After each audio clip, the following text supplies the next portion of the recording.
Hey everyone, I'm Teela with Deep English. Thank you for joining me for another lesson in uncovering the hidden meanings of some common English words.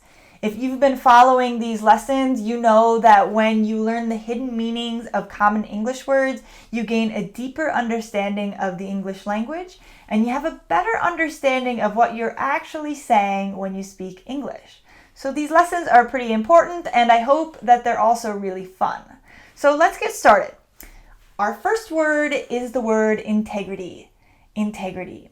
When someone has integrity, it means that they try really hard to follow their principles and values. They probably try hard to be very honest and to be a good person. So we might use the word integrity in a sentence like, I knew I could trust her because she was a woman of integrity. Or, I said no to the offer because I didn't want to compromise my own integrity and it just didn't feel right. So integrity. So now let's talk about the origins of the word integrity. The word integrity comes from the Latin word integritatem, and it simply meant to be whole or to be complete. I really like this one because it's important to me that I show up fully as who I really am. And this one kind of shows us that when we are within our integrity, we are more whole. We are our full selves. And so I like that. It's a cool way to think about it.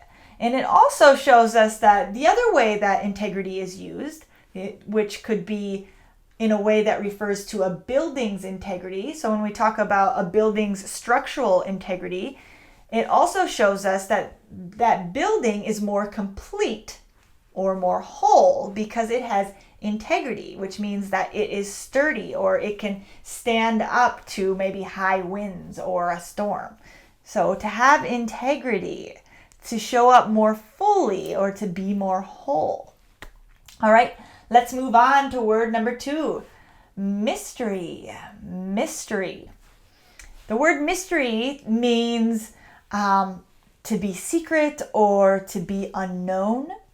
So we might use the word mystery in a sentence like, the meaning of life remains a mystery, or it's a mystery to me where my other sock might be. So mystery. So now let's take a look at the hidden meaning of the word mystery. So the word mystery comes from the Greek word mystis, which referred to someone who had been initiated. The word mystis comes from the Greek word maion, which meant to close or to shut. And so if you think about this here, the word mystery actually had something to do with information being withheld. So when we think about the word mystery today, we often think that a mystery is something whose answer is just simply not known. But originally, the word mystery meant that the answer was known, but that only certain people knew the answer and they weren't willing to share. How crazy is this one? So that word maion, which meant to close or shut, may have been referring to the eyes and the lips of those who knew the answers to the mysteries. That makes me wonder what mysteries have already been solved. Maybe the meaning of life is no longer a mystery, but we just don't know yet. Maybe there's someone out there that knows the meaning of life, but they've been withholding it. Who knows? So that one's a little crazy. I like that one. All right, let's move on. Word number 3, discord.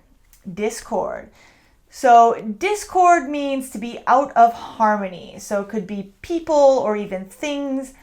Discord could refer to being in an argument or having strife with someone.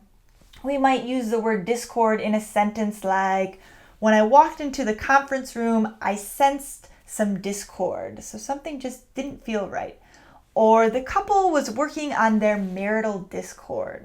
So discord. Now let's take a closer look at the hidden meaning of the word discord. So the word discord comes from Latin. It can be broken into 2 parts. First is dis, and in Latin, dis simply meant different or apart. And then the second part, cord, in Latin referred to the heart. And so if I had discord with someone else, it simply meant that our hearts were in different places. This one is really interesting, and it reminds me that if I can be more heart-centered, it's very likely that I will experience less discord in my life. So discord, another interesting one. Let's move on to our fourth word, and our fourth word is paradise. Paradise.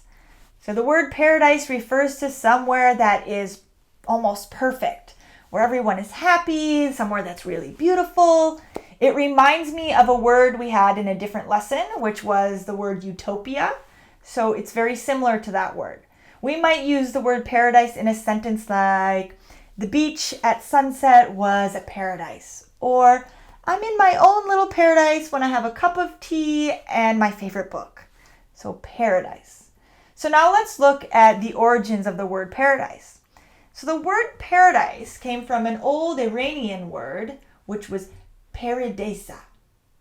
Paradisa simply meant an enclosure or even a walled enclosure. So how interesting is this, that paradise was something that was separate from the world? This reminds me of utopia, something that couldn't be found here. If you remember, the origin of utopia meant nowhere, something that wasn't found here. So paradise also kind of meant something similar because it was something that was enclosed and separate from the world. So it seems like paradise is something that we can't find here, but I think that paradise is something we can find here. And instead of putting up walls and making an enclosure, the more inclusive we are, the more paradise we'll find. That's what I think anyway. All right, so let's move on to our fifth and final word. Our word is surreal. Surreal. So the word surreal refers to something that is almost otherworldly. So it's something that doesn't seem quite real. It may even seem a bit dreamlike. So we might use the word surreal in a sentence like, I hadn't seen him in 10 years. So when he walked into my house, it was surreal. Or the way that the cat was moving in the shadows seemed a bit surreal. Or something like, Salvador Dali is my favorite surrealist. So he's an artist, he's a surrealist. Okay, so now let's look at the hidden meaning of the word surreal. So the word surreal came from the French word surrealisme. And this originally meant beyond real. I love this one because when we think of the word surreal, we think of something that isn't quite real. But originally, the word surreal meant beyond real, more real than real. So this reminds me of those moments in life where something seems too good to be true, and we're kind of like, no, this can't even be real. But what if those are the moments that are the most real? So what if, instead of thinking to ourselves, oh, this is too good to be true, we think, wow, this is so real. I'm going to be as present as I can during this really real moment in my life. So I really love that one because it gives us another lesson in life. It teaches us to be present to those moments that are more real than real. All right, so that does it for this lesson of hidden meanings. It was so much fun. Thank you guys for joining me. If you liked this lesson, feel free to comment below, to share it, to put a like. And if you want more free content and great lessons, be sure to subscribe because we've got a lot of awesome content that we are so looking forward to sharing with you. Thank you guys so much. I'll see you next time. Hi again, you wonderful people. I have a question for you, and that is, how was this lesson? Could you please comment below and let me know what you would like to see more of? Are you interested in grammar or pronunciation? Are you interested in accents? Please comment below and let me know what you would like to see more of in these lessons.